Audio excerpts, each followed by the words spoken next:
Son las 10 de la noche y es la hora de opinar. Hoy, con Denise Dresser, Gerardo Esquivel y Francisco Guerrero, vamos a analizar la renuncia de Margarita Zavala a la candidatura presidencial.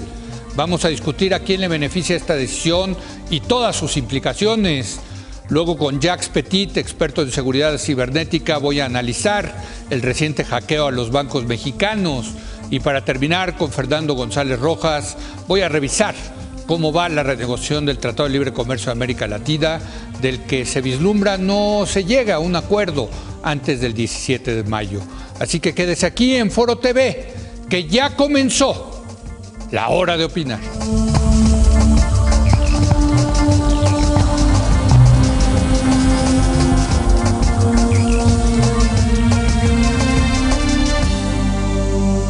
Muy buenas noches, hoy comenzamos debatiendo nuestro tema de la semana, en esta ocasión cómo van las campañas en vísperas del segundo debate presidencial. Para discutir este tema están con nosotros Denise Dresser. Denise, muy buenas noches. Hola, buenas noches. Gerardo Esquivel, muy buenas noches, Gerardo. Buenas noches. Francisco Guerrero, ¿cómo estás, Paco? Buenas noches. Y desde luego, pues la gran noticia del día de hoy, ya se sabe, dentro de unos minutos se transmitirá el programa Tercer Grado que grabamos hoy en la mañana, en donde, pues como usted sabe, porque ya ya salió esta noticia, Margarita Zavala, la candidata independiente, renunció a la candidatura, ya no va a participar en la contienda presidencial. Sí va a aparecer en las boletas, hay que decirlo, porque pues, las boletas ya se mandaron a imprimir, pero ella renuncia, ya no irá al segundo debate presidencial. Es pues una de esas bombas que caen, ¿no?, durante las campañas, Denise, ¿no? Sí, uno de esos imprevistos que pensábamos ya no se iban a dar en esta contienda presidencial y que sacude el escenario. Probablemente va a mover algunos números, algunos apoyos. Habrá que ver a dónde se van los votantes de Margarita, si se van con Ricardo Anaya o se parten y algunos se van con Mid. Ella no quiso decir un pronunciamiento ella dijo: yo a la gente que pensaba votar por mí, con toda libertad, escojan a quien prefieren. Sí. No quiso, digamos, hacer un pronunciamiento a favor o en contra de algún candidato. Me parece una decisión inteligente de parte de Margarita, porque corría el riesgo de la humillación total en esta elección. La última encuesta de Mitofsky la colocaba por debajo del Bronco, y al retirarse y con un discurso de valores, un discurso valiente, un discurso en el cual llama a recuperar lo que se está perdiendo en esta contienda de pragmatismo total, en donde el chapulineo y el camaleonismo están, creo que, infectando a todos los partidos. Ninguno se salva. Margarita podrá presentarse eventualmente como una figura opositora, una figura que tomó una decisión independiente y creo que incluso valiente, reconociendo pues que su candidatura no iba a despegar. Y yo creo que más allá de reconocerle a Margarita la inteligencia de la decisión, pues hay que reconocer también por qué no despegó esa candidatura. Pues porque nunca logró desvincularse de ser la esposa de Felipe Calderón. Por más que lo intentara, diciendo que era su propia persona, pues nunca logró ser su propia persona políticamente hablando, sobre todo en los temas álgidos que persiguieron a Felipe Calderón. Exactamente, la guerra contra el narcotráfico, la estrategia para lidiar con la inseguridad, cómo presentar una alternativa en términos de estrategia de seguridad, porque hemos visto que esta es fracasada. Llevamos más de una década haciendo lo mismo y esperando resultados distintos. Y Margarita siempre fue the good wife, como en la serie de televisión del mismo nombre, la buena esposa, la esposa leal. Gran serie, por cierto. Sí, gran serie, pero es curioso porque en esa serie al final a Alicia Florrick no le importó ser buena esposa, prefirió ganar.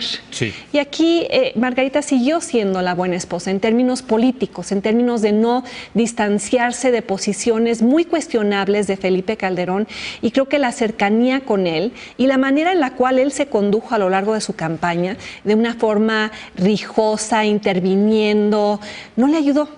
No le ayudó, no logró construir una identidad independiente, de candidata independiente, ciudadana, y que fuera una alternativa viable a un panismo también muy pragmático, que en muchos sentidos ha perdido sus antiguos valores. ¿Cómo ves, Gerardo? Yo creo que es interesante. ¿Se van a preocupar en la campaña de López Obrador? No. Yo creo que es interesante y va a ser importante, pero más que importante, me parece, para el resto de la campaña, va a ser más importante, me parece, para el futuro de los partidos políticos hacia adelante. Digo eso porque, digamos, no creo que cambie radicalmente el tema de la percepción electoral o de la intención de voto, dado que pues, tenía una intención de voto relativamente baja, como ya se dijo, digamos, en oráculos me parece que andaba en 4%. 4%. Algunas encuestas lo traían incluso por debajo, venía un poco de capa caída, ¿no? Había empezado relativamente bien, había encuestas que la tenían en algún momento hasta en 10%. Sí, en 2 dígitos, es correcto. Algunas de parametría y así la tenían muy bien, pero fue cayendo justamente por las razones que plantea Denise, y yo creo que en ese sentido no sé cuánto realmente va a afectar el panorama electoral, porque creo que va a haber una dispersión de ese voto. Entre otras cosas, porque gente que iba a votar por Margarita justamente lo hacía en parte con un voto de castigo, me parece, a Ricardo Anaya, que de alguna manera es sancionar un comportamiento que le había orillado a salirse del partido, y me parece que esa gente no necesariamente votará por Anaya. Otros votarán por mí, porque me parece que hay una coincidencia en ciertos aspectos de política y de valores inclusive.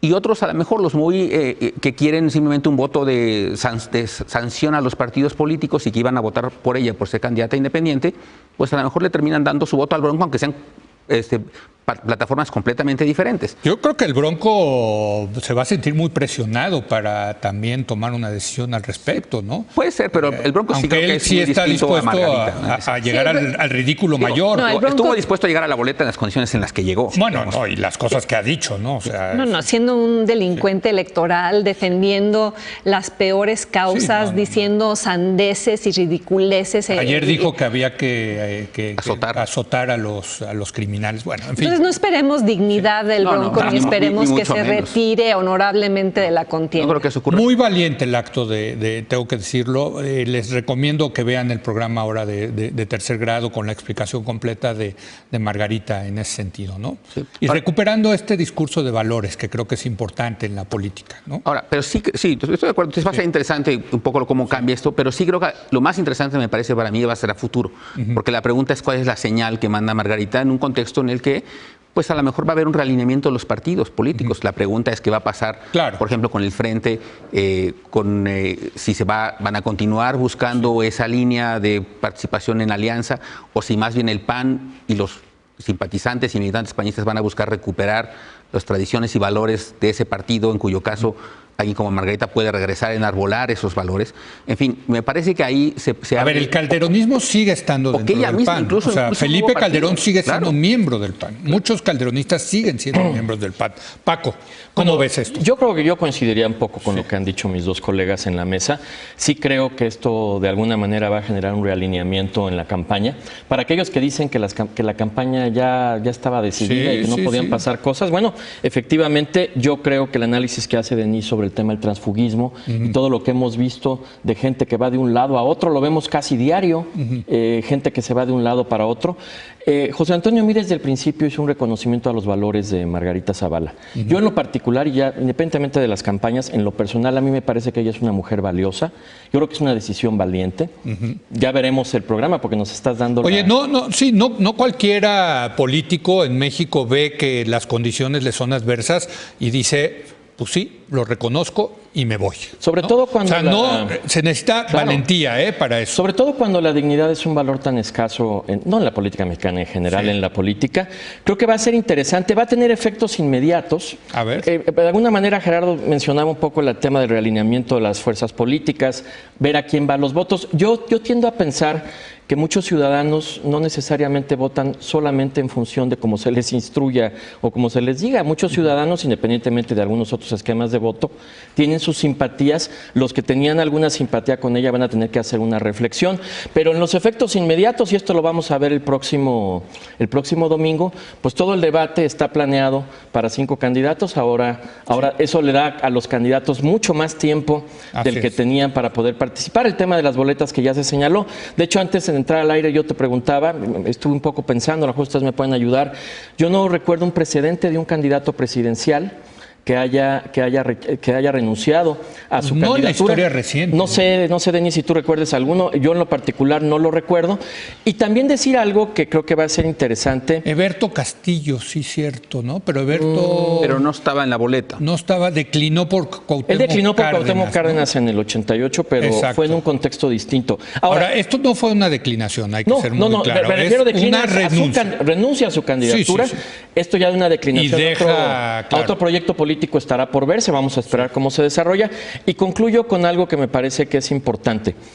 Cuando surgen las candidaturas independientes, después de todo el asunto procesal que se dio para llegar a las candidaturas independientes, creo que muchos ciudadanos se entusiasmaron. Me da la impresión, coincido, en que quizá mucha gente se va a sentir decepcionada y regresamos al sistema partidocrático y regresamos a un esquema. Habrá que ver qué hace el Bronco, pero por lo que corresponde a las coaliciones y partidos que están participando, pues seguimos en ese juego. Ahora serán menos jugadores. Después del 2 de julio, ese sistema de partidos como lo conocíamos, caput, se acabó. Pues no, o sea, va a haber una reconfiguración todos los días del sistema de vienen de un partido para otro. Habrá que ver cómo se yo eso, lo decía ayer, a mí me parece increíble con López Obrador ver a Paco Ignacio Taibo junto con Manuel Espino. O sea, creo que no puede haber dos personajes más lejanos ideológicamente, ¿no, Gerardo? Pero eso es una reconfiguración, yo creo que en cierto sentido preocupante. ¿Por qué?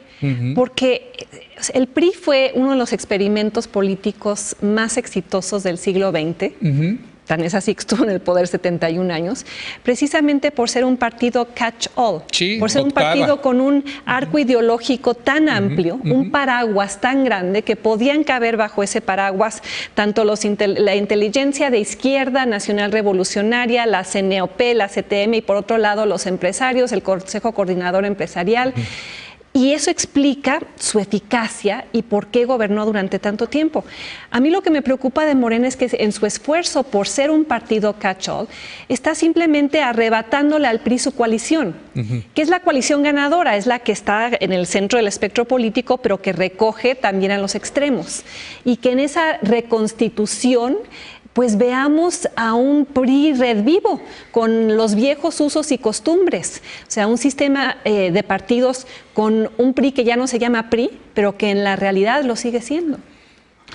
Para alusiones personales. No era una alusión. No, es análisis político. Pero quería regresar al punto que planteaba Francisco, que me parece interesante, sobre el impacto que va a tener justamente el que tengamos en la boleta dos candidatos independientes. Uno que llegó como llegó, que es el Bronco, y una que llegó en buenos términos y que tuvo las firmas, podrá cuestionarse algunos aspectos de las firmas, en fin, pero creo que en general lo hizo bastante bien, y que al final del proceso se decide bajar.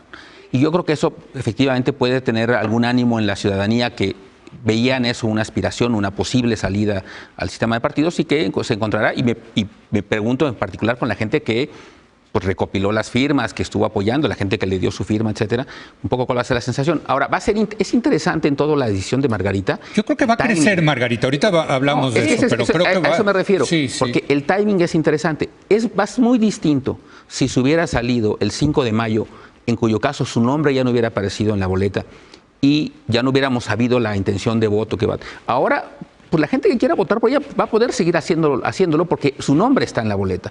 Y si en efecto a la gente valora por su discurso que planteas y tal, y le quiere refrendar su voto, lo va a poder seguir haciendo en la boleta. Entonces va a ser interesante ver el efecto de esto en la intención de voto, porque el único caso que recuerdo cercano de algo así, pero que fue el caso de Óscar Anaya, me parece que se llama, el candidato del PT en el Estado de México, que él sí declinó por alguien. Óscar Yáñez, el año pasado declinó y su nombre apareció en la boleta.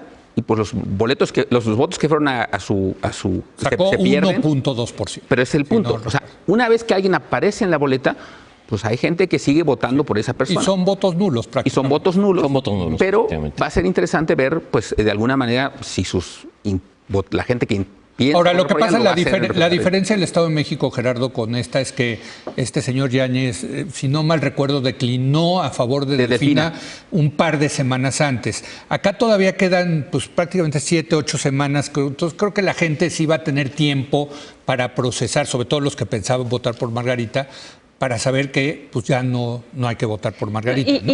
Perdón. Rápidamente, sí. Cuando dices Margarita va a crecer, yo no creo que crezca en el sentido electoral, sino en el sentido político, en el sentido de ser una líder de oposición. Yo creo que ella está pensando en el 2 de julio, claramente. Creo que fue una decisión inteligente en ese sentido. Creo que tenía mucho que perder si seguía por el camino de la candidatura independiente, y creo que tiene mucho que ganar, diciendo, pues no se pudo, me bajo. Y el discurso, lo van a ver ahora en tercer grado, es un discurso, creo que parece muy interesante para lo que viene en la reconfiguración del sistema de partidos. Primero, yo creo que Denise hizo un buen apunte en torno a los efectos que tendrá para el diseño del sistema político posterior a la elección y qué va a suceder con el futuro de las coaliciones y partidos. Pero también hay que reconocer que este tipo de decisiones siempre están asociadas a un cálculo político. Sí. Es decir, 100%. Creo que ella hizo su análisis de coyuntura, vio cómo estaban las cosas, tomó esta decisión porque además, y los que hemos estado involucrados en organización o participación de las campañas sabemos, el efecto de las campañas es brutal. Tanto en los equipos de campaña como en los candidatos es un juego duro, se trata de una discusión que siempre es muy intensa. Y yo creo que ahora este tema de la estatura política y de que haya ciudadanos que empiecen a decir cosas al margen de la contienda electoral, pensando no solo en la contienda misma y en el resultado de la elección, sino en el México que tendremos que trabajar entre todos a partir del día 2 de julio, este tipo de cuestiones pues obviamente cambian el panorama. Ya veremos a partir de mañana todo tipo de lucubraciones, teorías, hipótesis en las columnas. Va a ser un game changer. Le mete pimienta y sal a una contienda que yo creo que a la cual le hacía falta. Y previo al debate. Totalmente de acuerdo, totalmente de acuerdo. La pregunta ¿es un game changer? ¿Va a cambiar el juego o no? No lo sabemos porque es muy difícil predecir a dónde se van a ir sus electores.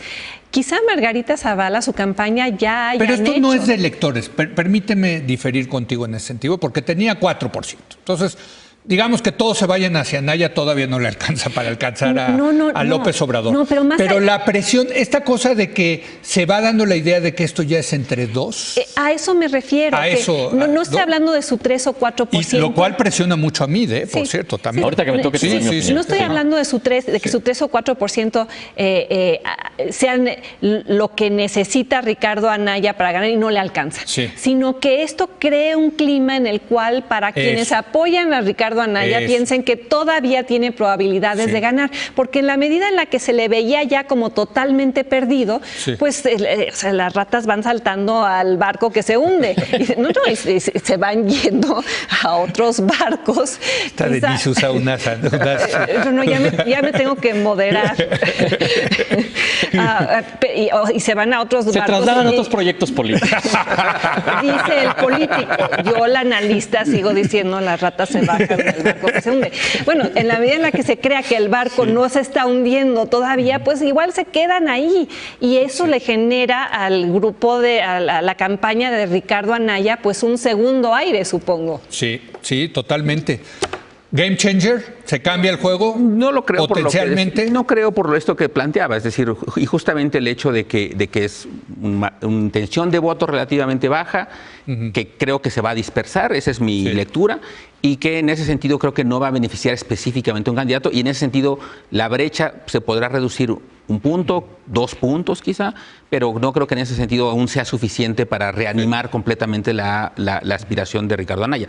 Sí creo que todo está hecho en función, y creo que el cálculo de Margarita está haciendo en función efectivamente posterior. De sí misma y posterior. Es decir, porque si hubiese sido en ese sentido, lo hubiese hecho a lo mejor en un momento cuando se estaba cerrando, aparentemente inmediatamente después del primer debate, por ejemplo. En fin, creo que lo hubiera hecho y quizá hubiera llegado incluso a una negociación con Anaya en términos del futuro del PAN. Claramente no está en juego eso, pero sí claramente se quiere reposicionar políticamente para que su corriente o su trate de retomar el control del PAN o participar, que no sean aislados del PAN, o bien incluso empezar a pensar en una alternativa política más de grupo. Quizá la oposición a López Obrador. La oposición a López Obrador con un partido que trate de retomar las posiciones y visiones tradicionales del PAN, digamos, original. Ahora, esto presiona al Bronco, yo creo, pero pues el Bronco, ya dijimos que quizás no. Por cierto, que va a estar mañana también el Bronco en tercer grado, vamos a ver qué dice. Yo paso. Pero También creo que presiona a José Mira, Antonio Meade, ¿no? yo creo que depende de A ver. de la lectura que se haga. Creo que en términos generales hemos coincidido que lo que viene todavía está por verse en función de qué anuncios políticos se hacen posteriormente. Pero mira, yo quisiera regresar un poco al tema del frente. En estos últimos días, el coordinador de los diputados del PRD en San Lázaro, se fue al Martínez Moreno. Neri, dijo, chao, ahí nos vemos, y se fue, me parece que por una candidatura en Oaxaca. Amalia García renunció ayer. A la ayer o antier, a la Secretaría que estaba del Trabajo en el gobierno de la Ciudad de México para incorporarse al proyecto de Sheinbaum. Todos los partidos y todas las coaliciones efectivamente enfrentan estas presiones y va a ser muy interesante ver algo que dejo sobre la mesa que no es más que una especulación. Hace 2 o 3 días Anaya, en algún programa, no en esta casa, en otra casa, habló sobre la posibilidad de una reconciliación con Margarita. Sí. Yo creo que si Margarita genuinamente quiere tener estatura política y quiere ser una jugadora, como decía Denise, que pudiera encabezar algunos aspectos importantes en la oposición, obviamente para mí sería impensable que simplemente olvidara todo lo que pasó con Ricardo Anaya y regresara a ese proyecto político. Es una especulación y, como decía, como estos juegos están asociados a cálculos y están asociados a intereses, porque evidentemente, aunque Margarita todos reconocemos que es una persona honesta, una gente que tiene buen aprecio en la clase política, también deberá construir su futuro y estamos en pleno proceso electoral. Entonces, quedan muchas interrogantes. Yo no me atrevo todavía, fue muy de bote pronto el análisis, pero bueno, pero qué bueno que a todos nos agarró nos pusiste a pensar en súbito, pero a mí me parece que creo que hemos hecho un análisis interesante sobre una última ronda de conclusiones, Denise. Por cierto, el tema de las mujeres también lo tratamos y creo que va a ser interesante que lo vean, ¿no? No va a haber mujeres en la boleta presidencial en pleno 2018, ¿no? Cuando en el pasado siempre hubo mujeres. Y ese es otro escollo que enfrentó Margarita. Sí. O sea, seamos realistas, honestos, es muy difícil ser candidata mujer en este país todavía. Enfrentó el machismo, el sexismo, el doble rasero, el que se le analizara y catara de otra manera. Y ojalá esto también sea una sacudida para la opinión pública, porque nos creemos muy progresistas, incluyentes y modernos, y en realidad no lo somos cuando de mujeres se trata. Pero un último comentario con respecto a los tránsfugas. Yo creo que el partido que debería estar más preocupado por la salida de su base es el PRI. O sea, el PRI va a perder la presidencia, va a perder las gubernaturas en juego, va a perder muchas posiciones en el Congreso y yo creo que gran parte de su base se va a ir directamente a Morena. Pues a ver, talento así de súbito, bueno. Ya terminamos con Gerardo. Dos temas. Gerardo nada más se ríe. No, está bien. ¿no? Gerardo está muy sonriente. ¡Ay, qué bueno! Me da gusto verlo sonreír. Sí, pero por cierto que no contestaste mi comentario. Pero ahorita en el último rebote. Ya es político, te das cuenta, ya torea Se ha transformado en un matador de toros. Es muy interesante la discusión que están teniendo. No, pues mientras hablemos del frente y del PRI, él encantado. A ver, alguna cuestión adicional, ahorita entro al pronóstico de Denise. En torno a las dificultades operativas y técnicas para llevar a cabo una campaña y un tema muy importante, el tema del financiamiento político y la gran dificultad que implica para alguien que quiere ser candidato independiente, ser genuinamente independiente del modelo, que como tú sabes tenemos un modelo mixto con mayoría de recursos públicos. Yo creo que se han ido dando cuenta, quizá el Bronco tenía más experiencia por su paso por Nuevo León. Y bueno, pues esto lo que te denota es que quizá el futuro de las candidaturas independientes, por lo menos en materia presidencial, pues se ve bastante complejo. A menos que cambie el panorama. Y en torno al tema del transfugismo y lo que decía Denise, obviamente no puedo compartir su análisis, no profundizo en torno al resultado. Vamos a ver cómo se da el resultado de la elección. Pero hay una cosa que sí es importante. Yo sí creo que después de que termine este proceso electoral, va a ser interesante cuando los partidos entren en un proceso de reflexión para la siguiente reforma electoral, el tema de la militancia, los valores y los principios de los políticos. Yo en lo particular, tú me conoces hace muchos años, yo creo que la gente tiene que ser consistente con sus valores políticos. Creo que en esta mesa habemos gente que ha sido consistente con su planteamiento político durante muchos años. Yo no estoy viendo esto en términos generales en otras fuerzas políticas. Sí siento este transfugismo brutal que se da en muchos espacios. Y bueno, obviamente tú puedes ser tránsfuga en un momento por un interés inmediato. Pero si tú quieres construir genuinamente una democracia más profunda, sí necesitas tener más valores atados al funcionamiento de los partidos políticos. Pero eso es algo, digamos, que veremos después del proceso electoral. Gerardo. Yo lo que diría de lo que está pasando en Morena es que es un poco, está siendo víctima de su éxito, en el sentido de que en la medida en la que aumentan las probabilidades de triunfo, pues ocurre casi inevitablemente que representantes de otros partidos políticos quieran sumarse. Llegan las... ¿Los tránsfugas o las ratas, como tú le quieras? Como tú tienes dos opciones para... Esas analogías de Denise. Tienes dos opciones para analizar. Es distinto, por ejemplo, en el caso, pues no sé, de los que están emigrando del PRD a Morena, que era casi un paso lógico. De hecho, lo lógico hubiera sido que eventualmente hubiera una alianza PRD-Morena, pero pues eso no ocurrió por distintas razones. Entonces, eso me parece es un paso lógico. Ahora, hay otros, digamos, realineamientos que ha habido, quizá más difíciles de entender, pero que pues, dependerá de la convicción con la que lo hacen. Yo ayer, por ejemplo... La del PES, querido Gerardo. Pero es que quiero diferenciarlo. Y yo pago por ver. Es que quiero diferenciar el caso del PES justamente del caso de otros, por ejemplo, de Gabriela Cuevas, que pasó del PAN a Morena, y yo ayer la escuché haciendo una defensa muy interesante, muy valiente y muy clara, me parecía, y de mucha empatía ahora con el movimiento, muy interesante. Y es distinto eso al PES. Porque el PES... Fue tu alumna, ¿no? Porque el PES... No, pero sí, yo no tengo la culpa. Porque el PES es una coalición electoral que posiblemente se va a terminar rompiendo a los siguientes días. Y lo dijo López Obrador apenas, dijo, pues pasar la elección... Ya dijo, pasado cada quien se va para su casa, ¿no? Fue lo que dijo. Que básicamente es eso, es un arreglo político. Pero les va a dar 60 diputados. No, eso es interesante. Bueno, 30 o 10 a ese partido. Por eso, pero no se los va a dar. Es decir, porque eso es interesante, porque esa estimación que hizo Roy Campos es equivocada por una razón. Él lo hizo, y no es culpa de Roy, por cierto, es que el arreglo político es uno, pero los candidatos que ocupan las posiciones no necesariamente son del PES. Por ejemplo, Zoé Robledo es candidato en un espacio que le correspondía al PES, pero Zoé Robledo pues, es militante de Morena. Es decir, no va a haber tantos, incluso si tuviese éxito la coalición, no va a tener tantos diputados el PES como lo estima Roy Campos. Va a tener muchos menos. Bueno, pero los que sean, pues, pero es una coalición legislativa, es una coalición electoral que se va a terminar al día siguiente. No, perdóname, estoy en total desacuerdo, Gerardo, porque el PES llega en alianza con Morena y le va a dar, esa alianza le va a producir 30 a 60 diputados. Y esos 30 o 60 diputados, Andrés Manuel López Obrador los va a necesitar a la hora de construir una mayoría en la Cámara de Diputados. Y el PES le va a regalar su amor, no, se lo va a vender muy caro. Y en la medida en la que se lo venda caro, vamos a ver a Morena atrapado en una coalición en la que para conseguir votos que necesita, se va a ver obligado a apoyar posiciones retrógradas, conservadoras que van en contra de la izquierda progresista. Eso es justo lo que yo creo que no va a pasar. Pero tiene razón, Denise, si eventualmente necesitas el apoyo de ese grupo de diputados para poder avanzar, tendrás que pactar y negociar como se hace en las cámaras. Como lo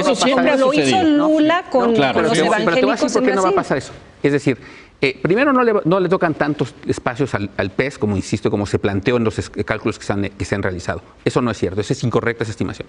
Y segundo, en realidad, dependiendo de los temas, yo veo mucha más proximidad con algunos diputados o representantes del PRI o del No me PRD. declares tu amor porque luego se ve muy feo.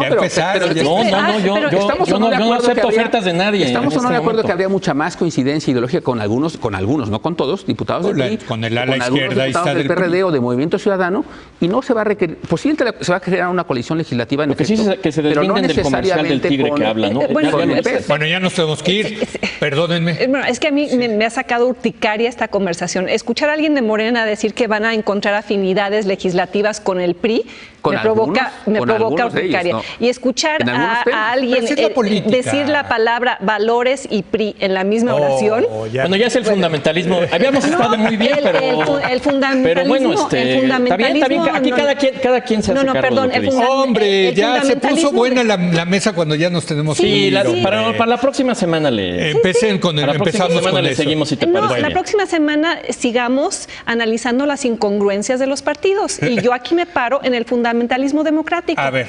Sin problema. La semana que entra vamos a debatir el segundo debate. Pues vamos a tener carnita para poder debatir. Es un privilegio, como siempre. Al contrario, un gusto. Gracias, Gerardo. Gracias, Paco. Gracias, Denise. Gracias por la mesa. Muy divertido. Y desde luego... terminando el noticiero ahí en el canal de las estrellas, vea Tercer Grado con esta bomba de noticia, qué barbaridad. A todos nos dejó fríos, ahí en la mesa. Sí, veníamos a hablar de otra cosa y terminamos No, hablando bueno, de esto. nosotros que estamos ahí en la mesa nos dejó frío. Pero te agradecemos que nos des la primicia. No, desde luego. Gracias. Regresamos ahora con Jacques Petit, experto en seguridad cibernética. Vamos a analizar este tema del hackeo a los bancos. Regresamos en un momento más.